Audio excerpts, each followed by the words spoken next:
দক্ষিণ বাঁশগাড়ি ভাদুরী আমার বাড়ি। বাঁশগাড়ি স্থায়ী বাসিন্দা আমার ভাতিজা এবং আমার ভাতিজার ছেলে দুজনকে মারার পরও এরা এখনও ক্ষান্ত হয় নাই। আমাদের গ্রামে যাইতে দিচ্ছে না। এরা বিভিন্নভাবে বোমা বিস্ফোরণ ঘটাইয়া এরা মহড়া দিতেছে। কোনো কায়দায় আমাদেরকে গ্রামে যাইতে দিতেছে না। এখন আমরা কিভাবে গ্রামে যাইতে পারি এইগুলো আপনাদের মাধ্যমে আমরা জানতে চাই। মানে পুলিশ প্রশাসন কিভাবে আমাদেরকে নিরাপত্তা দিয়ে নিতে পারে বা দিতে পারে, এটা আপনাদের মাধ্যমে এদেরকে জানাই দিতেছে। আক্তার মেম্বার কয়বার মেম্বার হয়েছিল? আক্তার মেম্বার 2বার মেম্বার। এখন কি চান আপনি? আমরা চাই আমাদের গ্রামে থাকতে, নিরাপত্তার সাথে থাকতে চাই। গ্রামে আপনি ঢুকতে পারতেছেন? গ্রামের ঢুকতে পারা, গ্রামের এলাকায় আমরা যাইতে পারছি না, কোনো সাইডে আমরা দাঁড়াইতে পারছি না।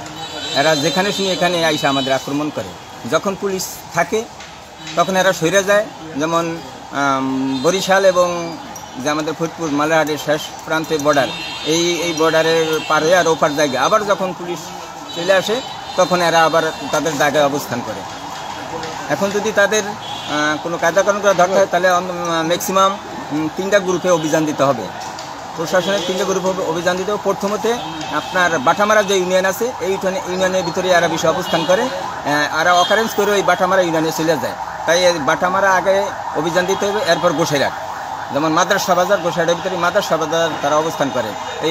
এই মাদ্রাসা বাজার গোসাইরহাটের ভিতরে তাদের অভিযান দিতে হবে। এবং আমাদের যে কালকিনি থানা আছে, আমাদের যে বাঁশগাড়ি ইউনিয়ন আছে, এই ইউনিয়নে অভিযান দিতে হবে। 3টা জায়গায় যদি অভিযান দেয় তাহলে হয়তো আমরা মোটামুটিভাবে নিরিবিলি ওখানে থাকতে পারবো। ওদের যদি ধাওয়া সরায় দেয় বা ধরতে পারে তাহলে হয়তো আমরা নিরাপত্তায় থাকতে পারবো।